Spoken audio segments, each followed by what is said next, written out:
ఈ జాతర సందర్భంగా ఈ కార్యక్రమాల నిర్వహణ సందర్భంగా ఉన్నటువంటి నిర్వాహకులకు అందరికీ,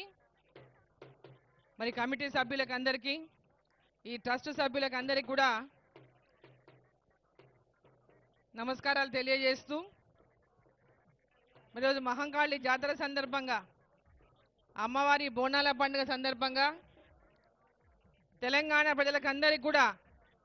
ఈ వేదికగా నేను శుభాకాంక్షలు తెలియజేస్తా ఉన్నాను.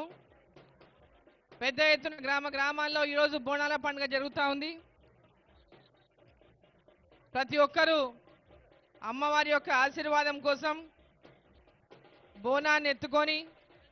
అమ్మవారికి బోనాన్ని సమర్పించి అందరూ చల్లగా ఉండాలని అమ్మవారిని కోరుకుంటూ ఈరోజు బోనాల పండుగ చేసుకుంటా ఉన్నారు. మరి ఈ బోనాల పండుగ సందర్భంగా అమ్మవారి యొక్క ఆశీర్వాదం ప్రజలందరిపైన ఉండాలని, అందరూ కూడా సుఖ సంతోషాలతో ఎలాంటి కష్టాలు లేకుండా, ఎలాంటి ఇబ్బందులు రాకుండా ఈ రాష్ట్రము మన దేశము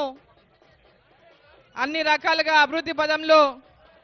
ముందుకు నడవడానికి అమ్మవారు ఆశీర్వదించాలని చెప్పి కోరుకుంటూ, మన దేశ ప్రధాని నరేంద్ర మోదీ గారు ఈరోజు మన దేశాన్ని ఉగ్రవాదుల నుంచి పెద్ద ఎత్తున ఉన్నటువంటి ముప్పును మన దేశం అభివృద్ధి కోసం, దేశ ప్రజల రక్షణ కోసం ఎదుర్కొంటూ ఏ విధంగా అయితే ముందుకెళ్తున్నారో అమ్మవారి ఆశీస్సులు నిండుగా మెండుగా ఆ ఉగ్రవాదులను మన దేశం పైన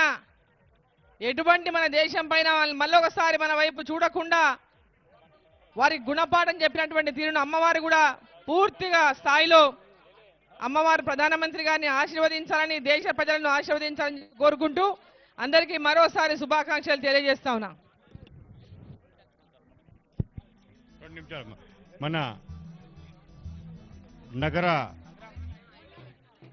మన మాజీ ఉప మేయర్ మన సుభాష్ చంద్రజీ గారిని మాట్లాడాల్సిందిగా కోరుతా ఉన్నాం.